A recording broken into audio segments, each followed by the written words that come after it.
तर आज आपण गेलतो पन्हाळगडला. तर रामकृष्ण हरी भावांनो आणि बहिणींनो, सकाळी सकाळी म्हणलं आज रविवारी, म्हणलं जाऊ कुठतरी फिरायला. आणि त्यातल्या त्यात पावसाचं वातावरण पण झालं. म्हणलं आता जायचं तर कुठंतरी डोंगरात जायचं म्हणलं. तर कोल्हापुरामध्ये डोंगराची आणि गड किल्ल्यांची काही कमतरता नाही बरं का. मग म्हणलं चला पन्हाळगड जाऊ बरं का.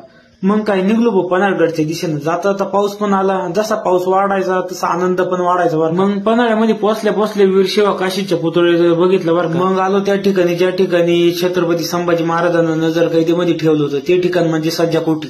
मग तिथून आलो अंबरखान्यामध्ये. अंबरखान्यामध्ये 3 कोठ्या आहे.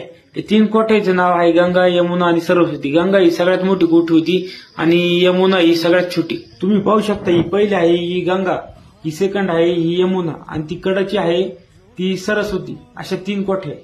त्या कोठ्या आतून बघितल्या तुम्ही अंदाज लावू शकता ते एका कोठीमध्ये किती धान्य बसत असेल, तर 3 कोठीमध्ये किती. मग तिथं जवळ महादेवचं मंदिर आहे. मग तिथं महादेवच्या मंदिरात जरा दर्शन वगैरे घेतलं. मग त्यानंतर आलो भाऊ 3 दरवाजाकडे. तर तुम्ही हा बघताय हा पश्चिम दरवाजा आणि त्यानंतर तुम्ही हे जे 2 बघताय ना हे आतले दरवाजे आणि हा या पूर्वेकडला दरवाजा. मग तिथंच थोडा टाइम फिरलो बरं का. पाऊस पण वरून चालूच होता. मग पाऊस जरा कमी झाला. मग आलो वर आलो तर बघतोय किल्ल्याची कडा लयच भारी दिसत होती. मग तिथं आपले भाऊ लयच भारी बसले होते. मग त्यांची जरा फोटो वगैरे काढले.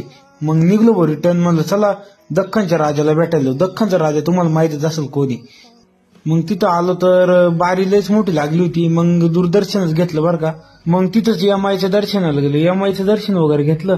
मग आलो कोल्हापुरात आलो. म्हणलं आपल्याकडे टाइम आहे तर चला म्हणलं महालक्ष्मीचं पण दर्शन घेऊ. मग काय आलो महालक्ष्मीचं दर्शन वगैरे घेतलं. मग तिथंच मंदिराजवळची शहाजी महाराजांची वाघ वगैरे बघायला आलो भाऊ.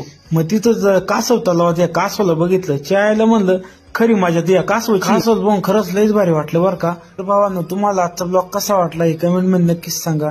तर परत एकदा रामकृष्ण हरी.